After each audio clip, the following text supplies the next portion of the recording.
When you decide to fix yourself, the first and most vital step is to stop looking outward and start looking inward. We live in a culture where blame feels easy, where excuses provide temporary comfort, and where it seems simpler to point the finger than to take ownership. But the truth is, the moment you begin blaming others, circumstances, or even your past, you hand away the power to change. Fixing yourself starts with a radical shift in perspective, a decision to say, "This is my life, and I am fully responsible for it." Ownership does not mean everything that has happened to you is your fault. Life is unpredictable and often unfair. But ownership means accepting that, despite what has happened, your response, your decisions, and your next steps are within your control. That mindset is the foundation on which true change is built. Think about it. Every time you make an excuse, you create a barrier between who you are and who you could become.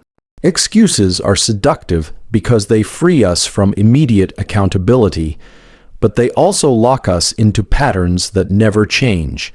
The person who blames others will always wait for external circumstances to improve. But the person who takes ownership realizes that even in the worst conditions, they still control their effort, their discipline, their mindset, and ultimately their direction. Ownership turns victims into creators.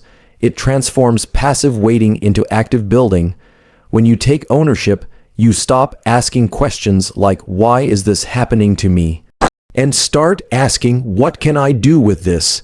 That small shift reframes your struggles as opportunities for growth.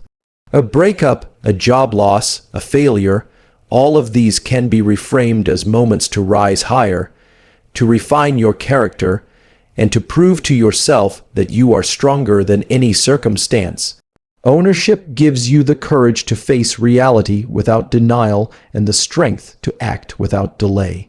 And in that decision, you begin to unlock a new kind of freedom. The freedom of knowing your life is not at the mercy of what happens, but at the mercy of how you choose to respond. Fixing yourself through ownership also requires honesty. You have to be brutally clear with yourself about your weaknesses, your mistakes, and the patterns that are holding you back. That honesty is not meant to shame you, but to free you. Because when you finally stop pretending and start admitting where you've gone wrong, you create space for growth. Every excuse you let go of is weight lifted from your shoulders. Every layer of honesty you uncover becomes a step toward clarity. The path forward becomes simple, though not always easy. You stop outsourcing responsibility for your happiness, your success, and your growth. You stop waiting for the right timing, the right people, or the right luck. Instead, you begin with what you have, where you are, and who you are. And you remind yourself that while you cannot control everything, you can always control something. And that's where fixing yourself truly begins, when you realize that your life changes the moment you decide to take full ownership of it. Fixing yourself is not only about taking ownership of your choices, but also about carefully examining the daily inputs that shape your mind, body, and emotions. What you feed yourself on a consistent basis will inevitably reflect in the quality of your life. Too often, people overlook the small, seemingly harmless things they consume: endless social media scrolling, negative conversations, unhealthy food, or even self-defeating thoughts, without realizing how those inputs accumulate into the bigger picture of who they are becoming. If you want to change your output, you must first change your input. Every day is a cycle of exposure. You are exposed to words, to images, to habits, and to environments that either strengthen you or weaken you. Think of your mind as fertile soil. Whatever seeds you plant in it will grow, whether they are empowering or destructive.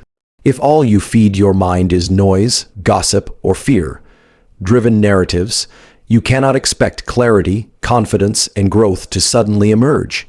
But if you intentionally plant seeds of knowledge, inspiration, and constructive ideas, your mindset begins to shift. The audit starts by asking yourself simple but profound questions. What am I watching? What am I listening to? Who am I spending time with? What kind of conversations am I engaging in? Each of these factors is either moving you closer to the person you want to be or dragging you further away. The same principle applies to your body. If you constantly feed yourself unhealthy food, lack movement, and ignore rest, your physical energy will eventually betray you. And without physical energy, even the best intentions collapse. You cannot build discipline, pursue purpose, or achieve growth if your body is exhausted and your mind is sluggish. Auditing your inputs means being disciplined enough to cut out what drains you and replace it with what sustains you. Small shifts, a book instead of endless scrolling, a walk instead of an extra hour of idleness, a nutritious meal instead of another quick fix, gradually compound into transformation. There's also the emotional dimension. Many people overlook the weight of emotional inputs, but relationships and conversations carry deep influence. Surrounding yourself with people who constantly complain, criticize, or doubt will slowly poison your drive. On the other hand, being around those who challenge you, encourage you, and hold you accountable can elevate your standards without you even realizing it. Sometimes fixing yourself requires not only building new habits, but also redefining your circle and choosing wisely whose voices you allow into your life. The truth is, your current state is the direct reflection of your past inputs. If you want a different future, you cannot continue feeding yourself the same influences that created your present. Change the inputs, and the outputs will eventually follow. That's how you begin to fix yourself in a lasting way, by guarding what enters your mind, body, and emotions, and by choosing with intention what you allow to shape you. Fixing yourself requires more than bursts of motivation, because motivation is unreliable. It comes and goes, often strongest when you're inspired, but it fades quickly when challenges arise or when life feels monotonous. If you rely on motivation alone, you'll always find yourself starting strong and then losing momentum when things get tough. The real transformation comes from discipline, not motivation. Discipline is the system that keeps you moving forward when your emotions aren't on your side. It's the quiet, consistent force that doesn't depend on how you feel in the moment, but on the choices you've already committed to making. Think about the difference between someone who waits to feel ready and someone who acts regardless of readiness. The one waiting for motivation will find endless reasons to delay: too tired, too busy, not in the mood, maybe tomorrow. But the one who relies on discipline shows up anyway. They understand that action does not always follow emotion. Instead, emotion often follows action. By practicing discipline, you train yourself to do what is necessary first and allow the feelings of pride, satisfaction, and progress to come afterward. This is how you build consistency that doesn't crumble under pressure. Discipline also simplifies the process of fixing yourself. When you decide to establish habits, you remove the need to negotiate with yourself every day. For example, if you've decided to read for 20 minutes every night instead of endlessly scrolling, that decision becomes non-negotiable. If you've decided to exercise 4 days a week, you don't ask yourself if you feel like it, you simply do it. Each repeated act of discipline becomes a brick laid in the foundation of your new self. Over time, those bricks form a structure that cannot be shaken by fleeting moods or temporary struggles. It's also important to recognize that discipline is not about grand gestures. It's about small, consistent actions that compound.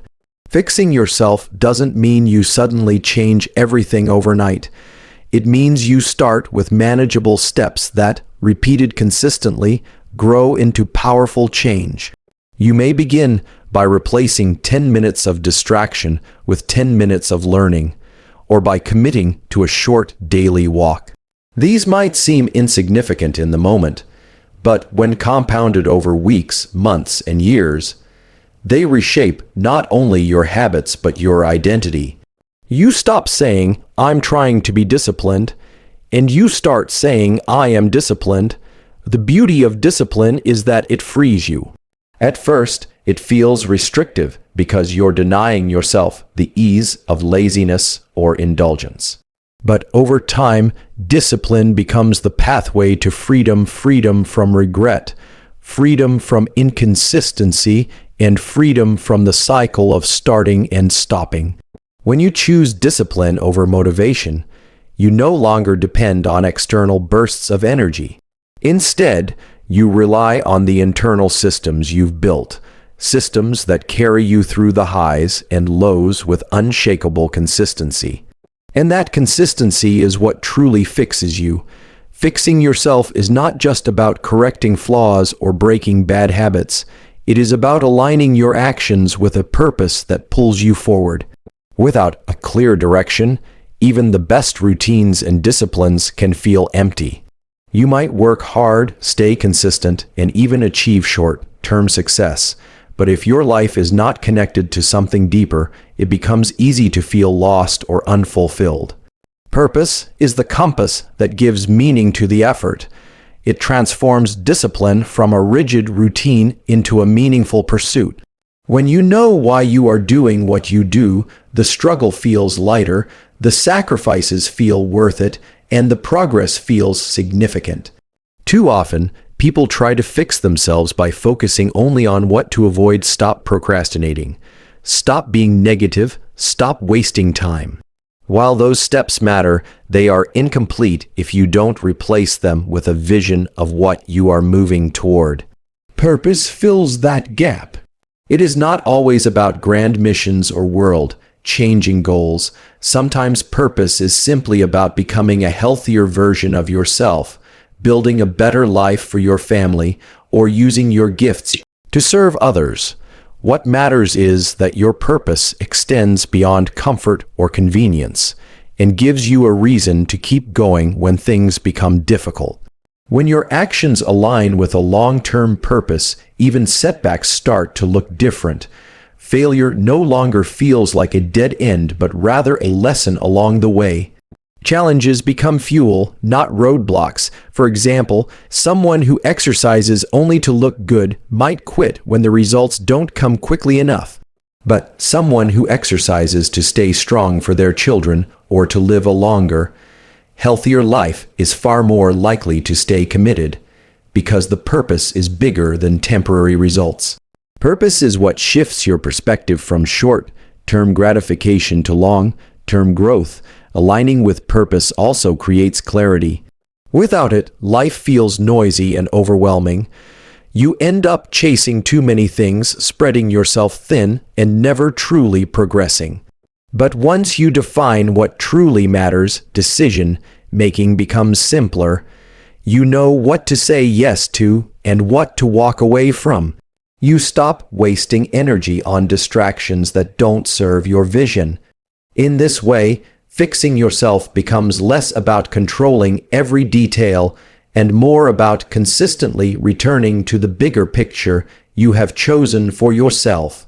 At its core, fixing yourself is not about becoming perfect. It is about becoming aligned. It is about ensuring that your habits, discipline, and mindset are pointed in the same direction as your deepest values. And when your life reflects your purpose, you no longer feel like you are just existing day to day. You feel like you are building something that matters. That alignment is where real transformation begins. And that is how you truly fix yourself.